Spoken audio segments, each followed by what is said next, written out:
मैं रवि कुमार सरवा, राज रवि सरवा के यूट्यूब चैनल पर आपका हार्दिक अभिनंदन और स्वागत करता हूं।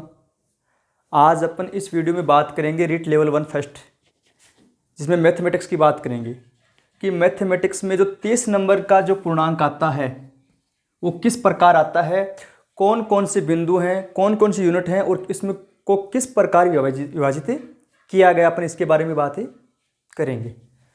तो देखो, इस बार जो कुछ नए टॉपिक जोड़े गए हैं, रीट लेवल 1 गणित की बात करें अपन, उसमें कुछ नए टॉपिक जोड़े गए हैं, उनके बारे में बात करेंगे। और जो पहले से जो टॉपिक हैं वो कौन से टॉपिक इंपॉर्टेंट है, कौन कौन से क्वेश्चन उसमें से आते हैं, अपन उसके बारे में विस्तार से बात करेंगे। देखो, तो सबसे पहले अपन बात करते हैं कि जो गणित का पेपर वो अपना 30 नंबर का रहता है। ऑब्जेक्टिव टाइप आते हैं 30 क्वेश्चन। अब जो 30 क्वेश्चन है इसको 2 भागों में बांट दिया। कितने भागों में बांट दिया? 2 भागों में। अब 2 भाग है, एक तो इसमें आती है जो क्वेश्चन आते हैं अपने जो प्रश्नमाला संबंधित होते हैं, वो होते हैं 20 क्वेश्चन। कितने क्वेश्चन? 20 क्वेश्चन। जो 20 क्वेश्चन होते हैं वो पार्ट ऐसे आते हैं। किससे आते हैं? पार्ट ऐसे, जो ये दिया गया है। और 10 क्वेश्चन आते हैं वो पार्ट ब से आते हैं, जो टीचिंग मेथड से संबंधित होता है। ये अपना पार्ट ब दिया गया है। तो 20 क्वेश्चन आते हैं वो तो पार्ट ऐसे, और 10 क्वेश्चन आते हैं वो पार्ट ब से आते हैं। अब जो पार्ट ब है वो टीचिंग मेथड का होता है, उसमें से अपने को 10 क्वेश्चन ही मिलते हैं। तो सीधी सी बात, ये तो शिक्षण विधियां हैं जिसमें अपने को क्वेश्चन नहीं मिलते, सिर्फ थ्योरी मिलती है। उस थ्योरी को पढ़कर अपने को आंसर करना होता है। जबकि 20 क्वेश्चन हैं वो अपने इनमें से आते हैं। अब देखो, अपन इन पहले पार्ट ए के बारे में बात करते हैं। वैसे गणित जो अपना रीट लेवल 1 है इसमें 5 यूनिट बनाई गई हैं। कितनी यूनिट बनाई गई हैं? 5 यूनिट बनाई गई हैं। अब जो 5 यूनिट हैं वो कौन कौन सी, वो देखो। 5 यूनिट में 4 यूनिट तो अपने जो 20 नंबर की होती हैं। कितनी यूनिट है? 4 यूनिट। एक यूनिट है वो पार्ट ब से बनती है, देखो जो अपने एक साइड दे रखी है। तो 4 यूनिट टोटल, तो 5 यूनिट हो गई।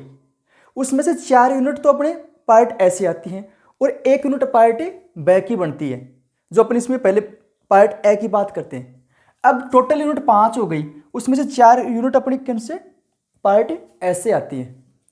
अब पार्ट ए में 4 यूनिट है। 4 यूनिट में जो पहला यूनिट है वो बेसिक अपनी। बेसिक कौन कौन सी? देखो, 1 करोड़ की संख्याएं। 1 करोड़ तक की संख्या आती हैं। अपने को क्या करते हैं कि कोई भी संख्या दे देते हैं, या तो शब्दों में दे देते हैं या फिर अंकों में दे देते हैं, और पूछते हैं कि ये संख्या अंकों में है या शब्दों में सही कौन सी है, अपन उससे पूछ लेते हैं। उसके बाद आता है स्थानीय मान या जातीय मान। स्थानीय मान और जातीय मान, इसमें क्या होता है कि एक क्वेश्चन अपने को देते हैं, कई बार तो स्थानीय मान पूछ लेते हैं, कई बार स्थानीय मान और जातीय मान दोनों में अंतर पूछ लेते हैं। कोई भी संख्या दे दी, कहा कि स्थानीय मान और जातीय मान का योग ज्ञात करो या फिर इन दोनों का अंतर ज्ञात करो, या कई बार सीधा क्वेश्चन अपने को दे देते हैं। मतलब ये अपना बेसिक है। इसमें से अपने को 7 या 8 क्वेश्चन देखने को मिल जाते हैं। अब देखो, दूसरी यूनिट अपनी, इसमें देखो भिन्न। अब देखो, इसमें यूनिट नंबर 1 में देखो मूल संक्रियाएं। मूल संक्रियाएं कौन सी होती हैं? जो अपनी प्लस है, माइनस है, मल्टीप्लाई, डिवाइड है, इनमें से संबंधित है ये। भाई कोई भी समीकरण दे दिया, उसमें ये निशान दे देते हैं और कहते हैं इनका हल ज्ञात करो। तो मूल संक्रियाएं मतलब जोड़, बाकी, गुणा, भाग, इनसे संबंधित होते हैं। इनमें से कोई एक क्वेश्चन बन के अपने को दे देते हैं। तो ये हो गई अपनी मूल संक्रिया। अब देखो, पार्ट अपन बैक की यूनिट 2 की बात करते हैं।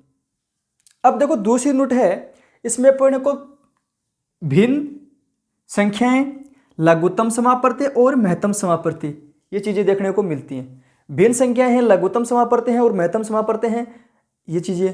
अब देखो, भिन्न में अभी अपने को भिन्न है। भिन्न कितने प्रकार की होती है? जैसे उचित भिन्न है, अनुचित भिन्न है। भिन्नों का कोई संख्या दे दी, उसको पूछ लिया कि भिन्नों में बदलो, या फिर वो भिन्न दे दी, कहा उसको दशमलव में बदलो। मतलब ऐसे क्वेश्चन इसमें से आ जाते हैं। या भिन्नों का कोई लघुत्तम समापवर्ती निकालना, महत्तम समापवर्ती निकालना, ये चीजें आ जाती हैं।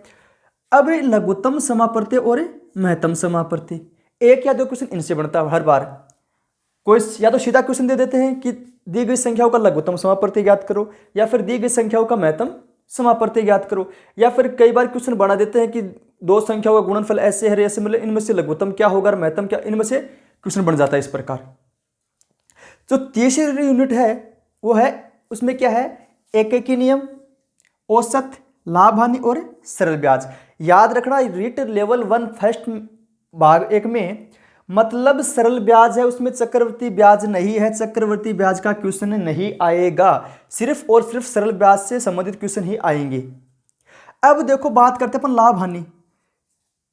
एक बात और, इसमें प्रतिशत अपने को नहीं दिया गया है, पर प्रतिशत को अपन को पहले पढ़ना पड़ेगा लाभ हानि निकालने के लिए, क्योंकि लाभ हानि का क्वेश्चन तभी कर पाएंगे जब अपने को प्रतिशत आएगा। तो इससे पहले प्रतिशत निकालना आना चाहिए अपने को। और क्या है, औसत। औसत के क्वेश्चन भी बनते हैं। एक एक नियम, मतलब एक एक नियम का अर्थ ही होता है कोई भी चीज़ें अपने को दे देते हैं, उसमें से एक का मान पूछ लेते हैं। जैसे अपने जो मुर्गे की नाड़ है, मतलब ऐसे क्वेश्चन आते हैं, मुर्गे के पैर, ऐसे क्वेश्चन आते हैं, वो एक एक नियम से संबंधित होते हैं। तो ऐसे क्वेश्चन भी बनते हैं। अब एडवांस गणित की बात करते हैं। ठोस ज्यामिति आकृतियां, जो चौथी यूनिट है वो कौन सी है, ठोस ज्यामिति आकृतियां। ठोस ज्यामिति आकृतियां, वैसे समतल ज्यामिति आकृतियां कौन सी हो गई, समतल है, जैसे आयत है, वर्ग है, त्रिभुज है, ये चीजें हो गई। और ठोस ज्यामिति मतलब वर्ग है, घन है, सॉरी घन है, घनाभ है, बेलन है, इनसे संबंधित क्वेश्चन अपने को पूछ लेते हैं। अब ठोस ज्यामिति आकृतियां हैं, इसमें कौन कौन से देखो चरण है, बिंदु है, रेखा है, किरण है, रेखाखंड है, और कोणों के कोण व प्रकार है। तो ये हो गई अपनी। अब ठोस ज्यामिति आकृतियों में बेलन से संबंधित कोई क्वेश्चन, सामान्य क्वेश्चन पूछते हैं, वैसे कोई हार्ड क्वेश्चन नहीं पूछते। जैसे बेलन से पूछ लिया, कोई घनाभ का क्षेत्रफल पूछ लिया, या आयतन पूछ लिया, ऐसे क्वेश्चन पूछते हैं। अब जो ठोस चौथी यूनिट है, इसमें भी 2 पार्ट बनाए गए हैं। अपने को क्षेत्रफल व परिमाप क्वेश्चन पूछ सकते हैं, वो सिर्फ और सिर्फ वर्ग से और आयत से पूछेंगे। या तो कोई आकृति दे देंगे आयताकार, या फिर कोई वर्ग दे देंगे, या फिर कोई चतुर्भुज दे देंगे, ऐसे क्वेश्चन देंगे अपने को। उसका क्षेत्रफल पूछ लेंगे, या और परिमाप पूछ लेंगे। ये तो था अपना पार्ट ए।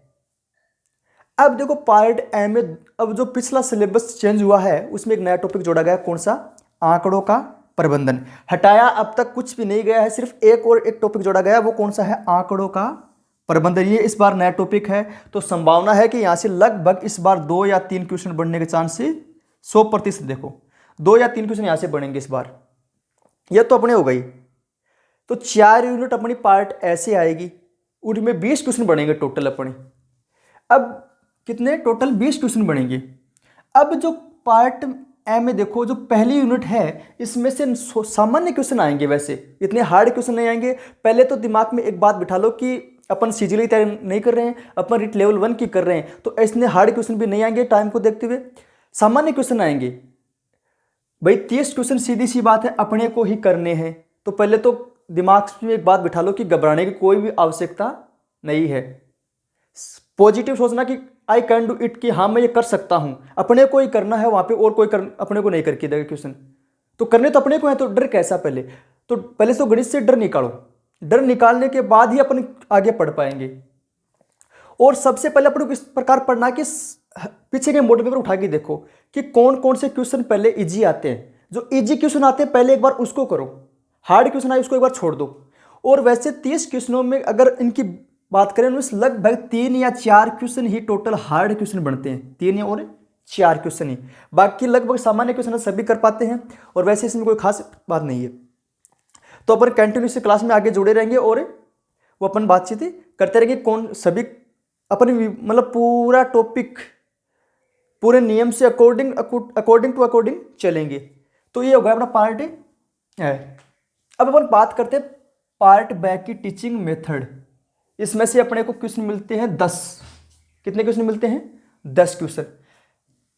इसमें पहले है गणित की प्रकृति, कि गणित की भाषा कैसी है, गणित को कौन से भाग में माना गया, ऐसे क्वेश्चन बन जाते हैं। फिर एक गणित की भाषा, मतलब कौन कौन से जो मनोवैज्ञानिक है उन्होंने गणित के बारे में क्या कहा है, वो अपन आगे क्लास में पढ़ेंगे।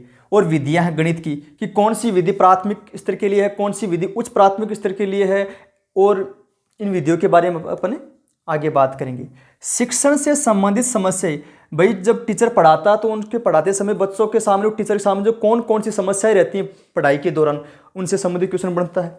और एक आता निदानात्मक और उपचारात्मक शिक्षण। अब देखो हर बार कोई भी शिक्षण विधि हो, चाहे हिंदी की हो, चाहे संस्कृत की हो, चाहे गणित की हो, कोई भी शिक्षण मेथड की बात करें, उसमें देखो लगभग हर बार 1 या 2 क्वेश्चन इनमें से आता है। निदानात्मक और उपचारात्मक शिक्षण। उसके बाद देखो विशेष तथ्य, इसमें अपन कुछ महत्वपूर्ण बातें हैं जो गणित में हर बार आती हैं, वो उनके अपन बाद में बातें कर लेंगे। तो ये अपना इस प्रकार पूरा पाठ्यक्रम था। तो अपन आगे आने वाली क्लास में यूनिट वाइज यूनिट चलेंगे और सभी यूनिटों का सभी यूनिटों का विस्तार से अध्ययन करेंगे। हर यूनिट में से कौन कौन से क्वेश्चन बनते हैं, इंपॉर्टेंट क्वेश्चन कौन से हैं और सामान्य क्वेश्चन कौन से हैं, बेस कैसा रहता है। तो अपन 0 लेवल से लेकर मजबूत की ओर चलेंगे। तो अपन को कंटिन्यू क्लास में जुड़े रहना है और चैनल को लाइक और सब्सक्राइब करना है। अपना जो चैनल है वो राज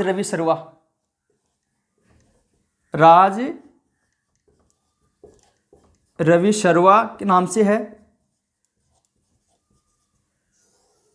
तो ज़्यादा से ज़्यादा सभी को शेयर करना और लाइक करना। और जो आने वाली नेक्स्ट वीडियो है उसमें अपन जो पहली यूनिट है इसके बारे में अपन बात करेंगे और सभी यूनिटों को क्रम से लेके चलेंगे और पूरा पाठ्यक्रम मजबूत स्थिति में लेके आएंगे। डरने की कोई बात नहीं है। 0 लेवल से लेके चलेंगे, बेस से लेकर कि संख्या, जैसे 0 की जो काउंटिंग है वहां से लेकर चलेंगे कि संख्या कौन सी होती है, प्राकृत संख्या, पूर्ण संख्या, पूर्णांक संख्या, इसके बारे में अपन 0 से लेकर चलेंगे। हर टॉपिक में से कौन से क्वेश्चन महत्वपूर्ण, कौन से क्वेश्चन बढ़ने वाले हैं, उन क्वेश्चनों के बारे में अपन पढ़ेंगे। ये क्वेश्चन जो पार्ट ए होने के बाद अपन टीचिंग मेथड है इसके बारे में पूरी बातें करेंगे कि कौन कौन सी परिभाषाएं हैं, किस प्रकार दी गई हैं, बिल्कुल शॉर्ट ट्रिक में पढ़ेंगे। सभी परिभाषाएं जो इनमें से सभी जो क्वेश्चन हैं उनको बेस भी बताएंगे और ट्रिक भी बताएंगे। इनको सभी को एक साथ ही करेंगे। तो उम्मीद करता हूं कि आप सबको ये जो पाठ्यक्रम मैंने बताया, समझाया, समझ में आया होगा। और आने वाली नेक्स्ट वीडियो में अपन सभी जो टॉपिक है इनके बारे में विस्तार से अध्ययन करेंगे। थैंक यू, धन्यवाद। तो चैनल को लाइक और सब्सक्राइब करना। All the best.